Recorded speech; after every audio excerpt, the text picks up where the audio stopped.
with the altar of EUROPA 3.0 in the Metaverse. We're no longer restricted by the bounds of geography or physical space. Our aim is to remove that fourth wall.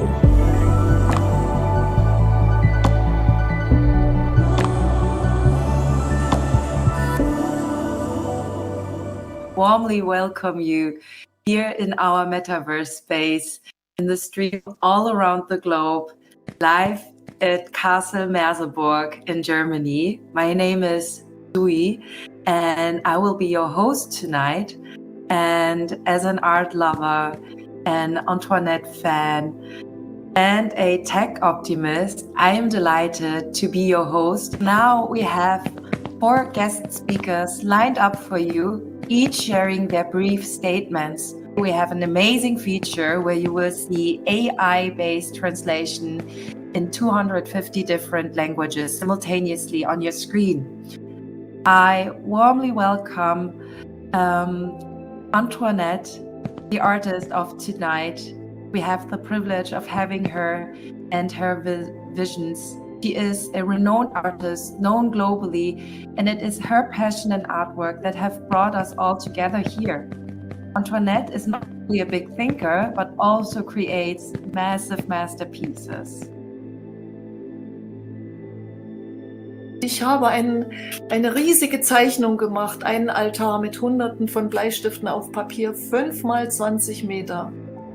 Er ist so ziemlich das Größte meines bisherigen Lebens. Und die Größe entspricht auch der Wichtigkeit meiner Botschaft.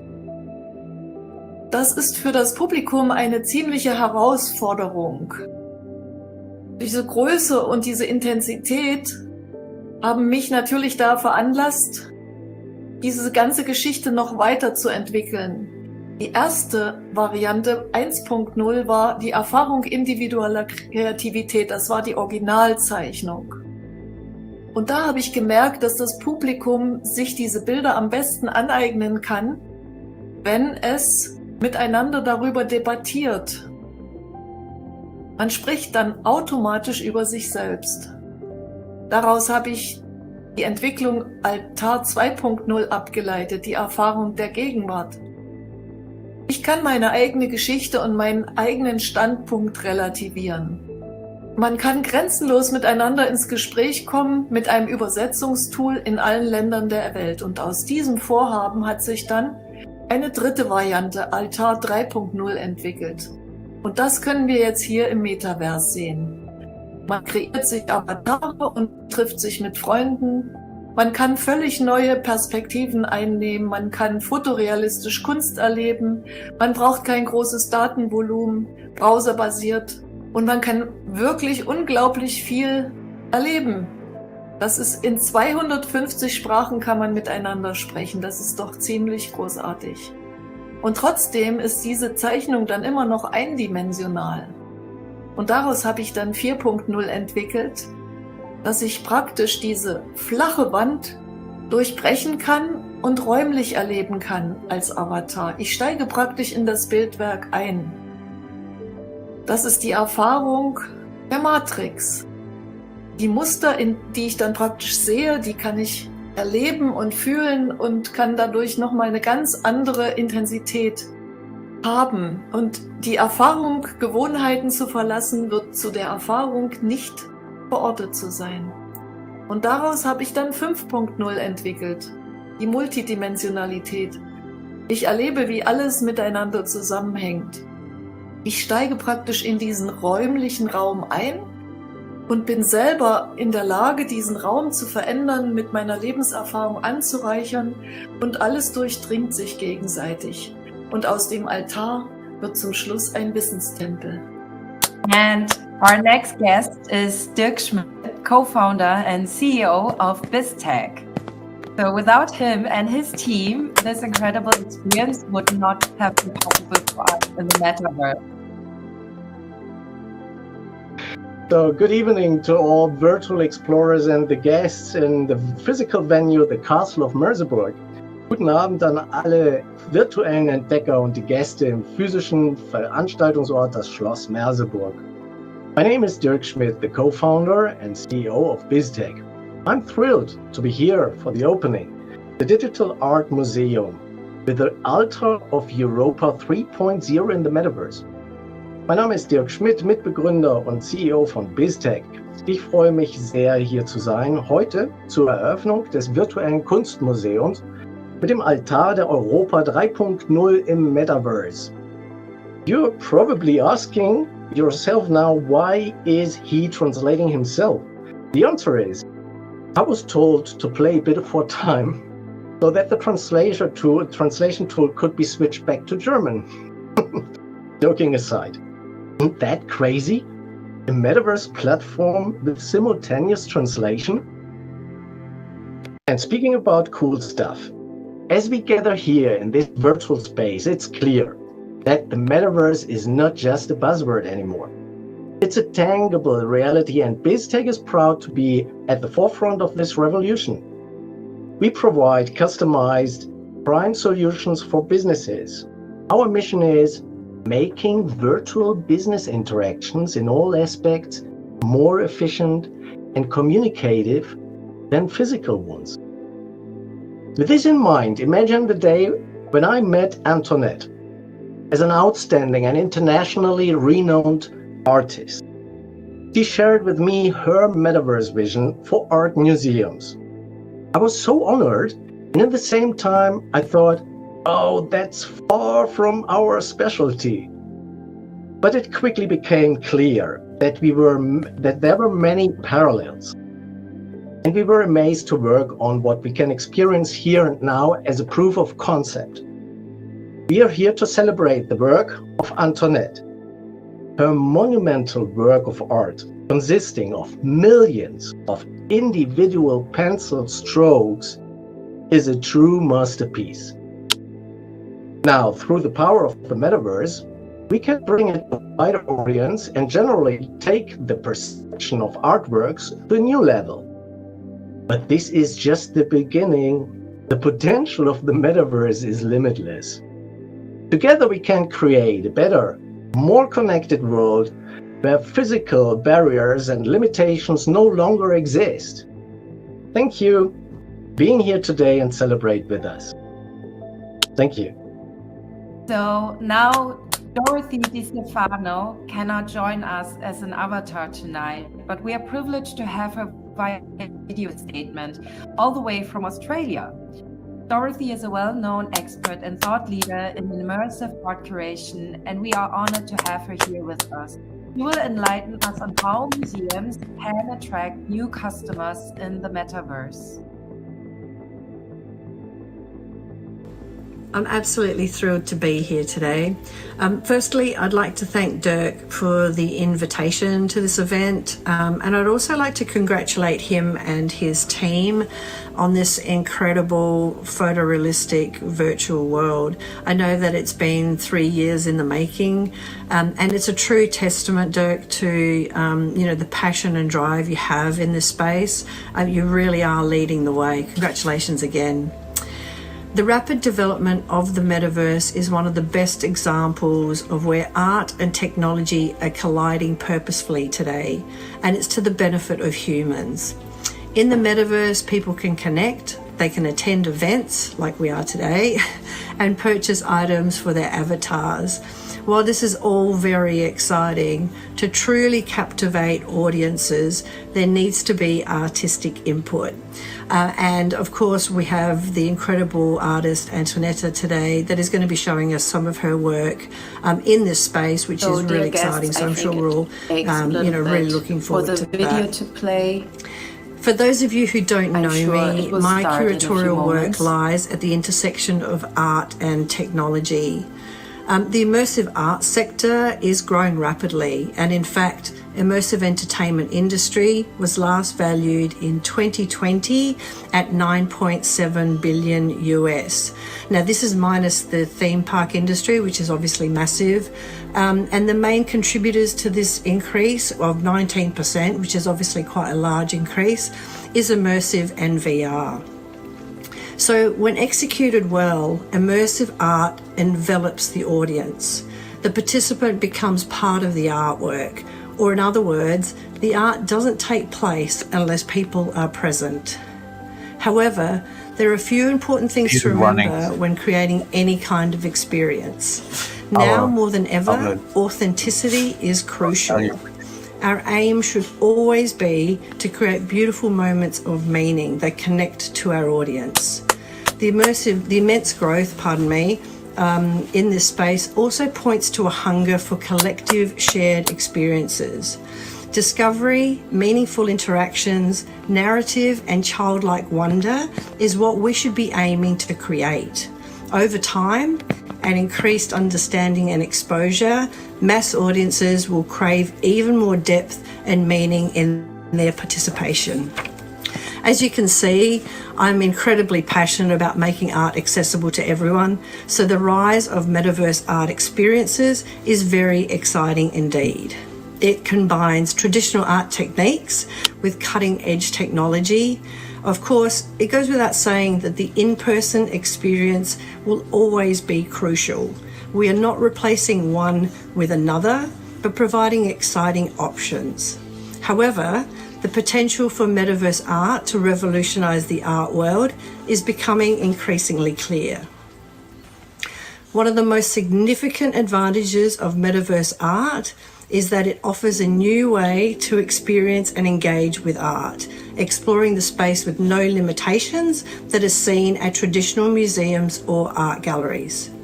Participants can not only view the work from any given angle, our aim is to remove that fourth wall. One of the most significant advantages of metaverse art is that it offers a new way to experience and engage with art, exploring the space with no limitations that are seen at traditional museums or art galleries. Participants can not only view the work from any given angle, but they can also interact with it, and interactivity is key to keeping audiences engaged. Our aim is to remove the fourth wall, making participants part of the artwork. In fact, there is evidence that immersive interaction with environments and objects can make them more memorable, reinforcing learning and overall impact. From an artist's perspective, the metaverse allows for experimentation using different techniques, styles, and mediums. It is providing ample space and opportunity to bring out inner creativity and talented skills effectively without any issue or concern for artists. It is transforming this place of art beyond the conventional and geographical limitations. And of course, potential audience reach is much wider. We now have the ability to attract the attention of millions of art lovers. As virtual reality and augmented reality technologies continue to evolve and become more accessible, it is likely that we will see more and more artists exploring the possibilities of metaverse art. This could lead to a new era of art making and art appreciation, one that is not limited by the physical constraints of our real world. Thank you. David W. Syme is an experienced digital marketer and multi-award-winning AR and VR specialist who specializes in the practical applications of immersive technologies. David, please come to the stage into the near future, and I am sure that what you will see will have significant impact on our lives. Okay, well, thank you very much for having me here. It's a great honour to be at such an amazing inaugural event in so many ways. There's so many things that we're doing tonight, which are a world first, the artificially intelligent translation system, which I'm hoping can keep up with my fast Scottish voice, and everything. Sorry, what was that? Sorry, I'll keep going. Yes, and the fact that we're all here together in a physical space and in a virtual space, and we're streaming simultaneously, it's incredible. So what I want to do with you is take you on 2 journeys through the future of art exhibitions in the metaverse, to give you an idea of what this is going to do for the world of art and even the world of heritage. In one journey, you'll hear about an exhibition of an artist whose work you've always wanted to see, but maybe it's in another country or you're not able to travel there for whatever reason. In the next journey, you're actually at a physical museum or an exhibition venue or even just a place in the world.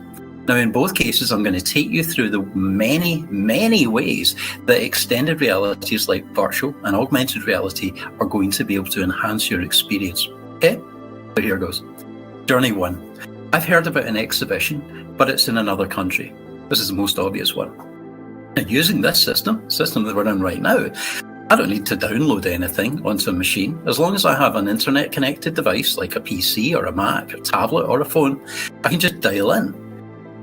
Did you know that statistically people who visit a space virtually are more than 30% more likely to go on and visit it in person? So for you venue owners out there, don't worry, this is actually going to increase your footfall, not replace it. But for the many people around the world, you're giving them access that they just would not have been able to enjoy any other way. And for your artists, you're exposing their work to places and cultures that never otherwise would have seen them or been able to see them. So we're democratizing artwork in a way which was never possible before. Right now, okay, I've gone into my virtual reality environment. I've arrived in the virtual reality museum or venue. It can look exactly like the real thing does, but with the advantage that I can go anywhere instantly without tiring myself out. I know there's a representative from the Louvre here, and I've exhausted myself in 3 consecutive days trying to go around that museum. It's incredible, but that's more than some people can handle. Now, in the virtual world, you can teleport directly to the part that you're most interested in. So I can go straight to the Egyptian exhibition, for instance. However, as we all know, some of the best parts of a real exhibition space are those unexpected finds that you stumble across by accident as you're browsing. So how do we encourage people to browse as they would in the real world? In fact, how can we improve on this? Well, we can offer them a series of curated tours based on specific themes. These could be all of the works of that specific artist, or all of the pieces in the Impressionist style, or all of the pieces painted in Northeast Bavaria during the 1970s. Anything you want. In fact, visitors themselves can curate tours based on any and all ideas that might bring a collection of works together in a meaningful journey, and then share it with other future visitors who can even rate them. But that's not all, because remember, we're no longer restricted by the bounds of geography or physical space. So in just one of these exhibitions, I could pass from the Hamburger Bahnhof Museum in Berlin, through to the Pompidou Center in Paris, through to the tiny Kimball Art Museum in the USA, seeing all of the relevant works in the process, and in the process being introduced to new spaces, large and small, that I might never have otherwise even known existed. And I might want to go there physically in future. But we're better to see an artist's work than in context. Now remember, we can do anything in virtual reality. We can make things realistic, we can make things as they are, but we can do anything else as well. So we could stand next to Van Gogh's easel on a clear night in Saint-Remy, looking at the very same clear night sky as he paints Starry Night next to us. We can explore Andy Warhol's art studio as he screen prints Marilyn Monroe. We can visit Monet's garden and truly immerse ourselves in the environment and the mind that inspired these artists to create their greatest works as they created them. Okay, so we've done that. Now for my next journey, I'm walking through a town between Manchester and Bolton in England. I see a QR code outside a repurposed factory warehouse with a label telling me that Lawrence Stephen Lowry once painted this scene. With a simple click of my phone camera, I can see, sorry, I hope you're still with me. With a simple click of my phone camera, I can be shown one of his famous scenes of matchstick men leaving the building as the factory whistle blows. And it can be animated into a 360-degree scene all around me that I can look around with my phone. And once again, I can be transported into any of the galleries around the world where Lowry's works currently hang today. When I'm physically in a museum, my phone, or even a VR glasses handed to me as I enter, can play me audio in any language explaining the work that I'm viewing. But it can also guide me visually in the order of the exhibition, like I mentioned earlier. Or it can show me the very same environmental context of the art, as I mentioned earlier. Or it can adjust all of this for my visual impairment, my personal language, my neurodiversity, or even make adjustments to reflect the reference point of my specific culture so that this makes sense to me. It sounds like an amazing future, doesn't it? Even an unlikely one. Well, what if I told you all of this is happening in towns, cities, museums, and exhibitions all over the world right now? Through consortia brought together by funds like Horizon 2020, meta-cities in places like Helsinki and Edinburgh, even small towns and villages across Africa and the Middle and Far East, and of course Europe. And you're sitting in one now. So if this is your first introduction to immersive, extended reality art exhibitions, I think this will be the memory that you share with your grandchildren as the moment you realise that the art world was about to change, and change for the better, and for all of us. Thank you. Thank you, David. Next is Thomas Hampel, her manager and partner in crime. He played a vital role in turning Antoinette's ideas and vision into reality. Thomas will also introduce us to a new platform called Museum, which I am sure will be of great interest to museums. So welcome to Thomas as well. Wie gesagt, ich hoffe, man kann mich hören. Und ich möchte mich zuerst bei Sui bedanken für die warmherzige Ankündigung und danke an Sie alle, dass Sie so außerordentlich zahlreich unserer Einladung zu diesem Event gefolgt sind. Es war ein langer, ein intensiver Weg und wir sind heute hier. Und Antoinette hat ja bereits berichtet, dass es damit nicht genug sein wird. Bleiben Sie also dabei und werden Sie Teil einer außergewöhnlichen Reise. Ich kann Ihnen aus eigener Erfahrung sagen, es lohnt sich. Denn seit mehr als 12 Jahren begleite ich Antoinette nun durch ganz Europa. Dabei versuche ich ihr so viele administrative Tätigkeiten wie möglich abzunehmen, damit sie sich auf das Malen und Zeichnen konzentrieren kann und uns ihre Bilder schenken kann. Bisher konnten wir mehr als 100.000 Besucherinnen in den Ausstellungen mit Werken von Antoinette begrüßen. Sehr, sehr vielen dieser Menschen konnte ich persönlich sprechen, konnte ihre Wünsche und Ideen erfahren. Diese Gespräche sind die Grundlage für die Entwicklungsgeschichte einer Branchenplattform für den Kunstmarkt, deren erstes Museum heute eröffnet. Wir zeigen Ihnen heute die Präsentation von Kunstwerken und die Kommunikation über und mit Kunst in Zukunft aussehen wird. Was wir mit dem monumentalen Kunstwerk von Antoinette, dem Altar der Europa, möglich ist, werden wir in Zukunft allen interessierten Museen, Galerien, Auktionshäusern und anderen Institutionen anbieten. Dafür haben wir Muse.um, die Branchenplattform für den Kunstmarkt, gegründet. In Zukunft werden die Ausstellungen ohne kostenintensive und klimaschädliche Reisen besuchen können. Sie werden Freunde in den Ausstellungen treffen und neue Kontakte knüpfen. Dabei werden sie in ihrer Muttersprache kommunizieren, weil wir das heute bereits verwendete Simultanübersetzungstool weiter verbessern werden. Für die Museen werden sich völlig neue Perspektiven eröffnen. Sie können digitale Zwillinge ihrer bisherigen Ausstellungsräume erzeugen, aber auch völlig neue architektonische Lösungen. Es gibt keine Limits. Da die ausgestellten Kunstwerke ebenso wie die Besucherinnen nicht reisen müssen, werden auch bei der Kuratierung von Ausstellungen viele Limitierungen verschwinden. Wer wird die erste Ausstellung mit allen Werken von Leonardo da Vinci im Metaverse von Muse.um organisieren? Welches Museum eröffnet Archive und Werkstätten? Unsere zukünftigen Partner werden unglaubliche Ideen entwickeln, die uns in demütiges Staunen versetzen werden. Es wird eine wunderbare Ergänzung der physischen Museums- und Kunstwelt werden, mit dem wir den Kontakt zu den traditionellen Ausstellungsbesucherinnen festigen und vertiefen und neue Zielgruppen erobern werden.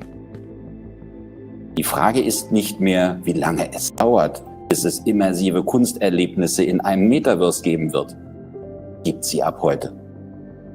Die Frage, die sich jetzt stellt, ist, wer wird von Anfang an dabei sein? Herzlichen Dank. We have to work on. Well, you know, if you do an event of this scale and only one or two things go wrong, you're doing very well. So, It was I much remember more behind the curtain. It was much more, but don't let us talk now about it. well, I've been to a lot of live events that have been, they're usually very, very difficult to handle as well, but this is the first time it's ever been done, you know. I think that you've done incredibly well. So, wenn ich jetzt aufstehe, wird Herr Hampel mit mir schimpfen, weil der hat gerade schon mit mir geschimpft, als ich aufgestanden bin. Aber ich kann zum Beispiel auch jetzt geht's weiter? Ich kann zum Beispiel die Hand heben. Kann applaudieren. Oder mich natürlich auch umdrehen.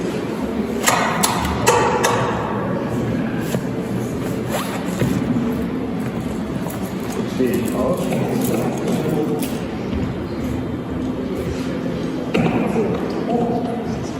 Jetzt will ich nicht durch den Raum laufen.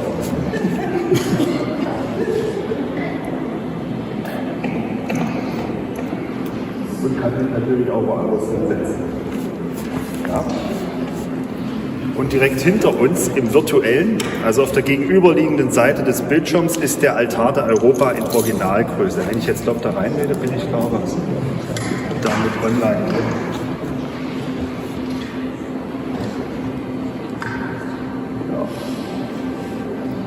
Da brauche ich doch mal meine Maus, damit ich mich mal drehen kann.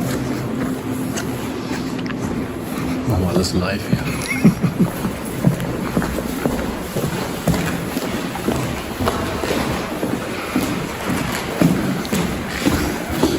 Was findest du das eigentlich? Das ist jetzt super im B-Roll. Was man so alles macht. Ja, hol die Maus einfach. Ist das live oder? Nee, das ist nicht live. Schneidest du zusammen? Das kann ich dann hinterher verwenden. So.